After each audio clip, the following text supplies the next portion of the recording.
with Olivia's. Can you remind everyone what deliciousness you're making? I'd love to. Today we're doing a seafood puttanesca, all right? Ooh. You know why puttanesca is fun to make? Why? Because it sounds so fun to fancy, say. but it's so easy to do. You start saying, hey guys, come on over, I'm making puttanesca. Like, oh my God, who is this guy? But really, it's so simple. Let's go over the basics, all right? If you're making puttanesca, you gotta have olives, you gotta have capers, and it's a tomato-based sauce, okay? Now, when we left off with Big Tony, all right, we were cooking pasta, we were talking about everything, all right? So I wanna pick up right where we left off. Here's the pasta. Great job, Big Tone, all right? Perfectly al dente, nothing sticking together. You're a real natural. If you're looking for any side work, give me a call at Olivia's. I'll get you a t-shirt. We'll do the whole thing, okay? Now let's get back to our puttanesca, okay? Seafood's in there. It's time for the tomato time, okay? Tomatoes are going right in, all right? Don't hold back, okay? So I got an Italian crushed tomato going in there. I want to add some more tomato, all right? I'm not satisfied with that. And at the very beginning, I also I added sun-dried tomato. I put those in at the beginning.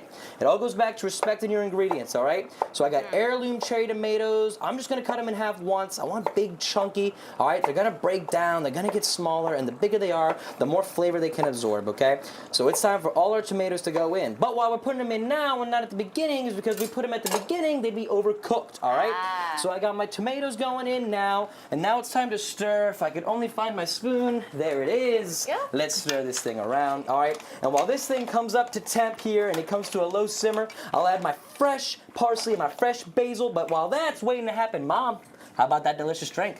Well, today I have a kiwi mojito on the go. So you can see in my glass here, I've already put some chopped kiwi, that's in there, some fresh lime, that's in there, and some cane sugar.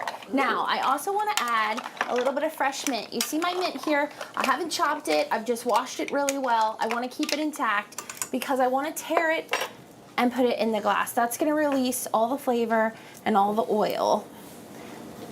That smells good, too. Yes, it does. It smells nice and fresh, and when you start tearing that apart is when you smell that, so that's what you want. So let's get that muddled really, really well. We want to get all those flavors incorporated. And if you can already smell all the lime, so the kiwi, yes, nice and refreshing. Okay, so we have that muddled. We're gonna add our ice.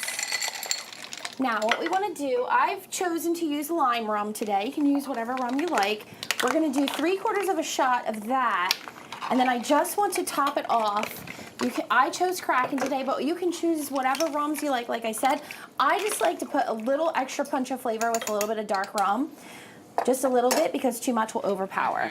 So pour that over the ice, and then what we want to do is with a mojito, it's big on incorporating all the flavors. So you want to shake this really, really well after we've muddled it. Get all those flavors incorporated. You got an arm workout in while you're at it. Exactly. 2-for-1 deal. And you can see around here where my cup is icing up. That is exactly what you want. That's how it should look. Then we're going to pour it into our glass. And we're simply going to top with, I chose 7-Up today. You can use Sprite, you could use Fresca, you could use club soda, whatever you like, just a little bit of fizz there. And then we're just going to garnish with some fresh mint, some fresh kiwi, some fresh lime, just to finish it off. And I mean, doesn't that scream spring? It really does, and it's so light and refreshing. Yes, absolutely, and that's what you want, because that will go perfectly with this puttanesca, which is full of flavor. Yes, yes, yes. We're coming over here. We're getting to a light simmer, which is exactly what we want.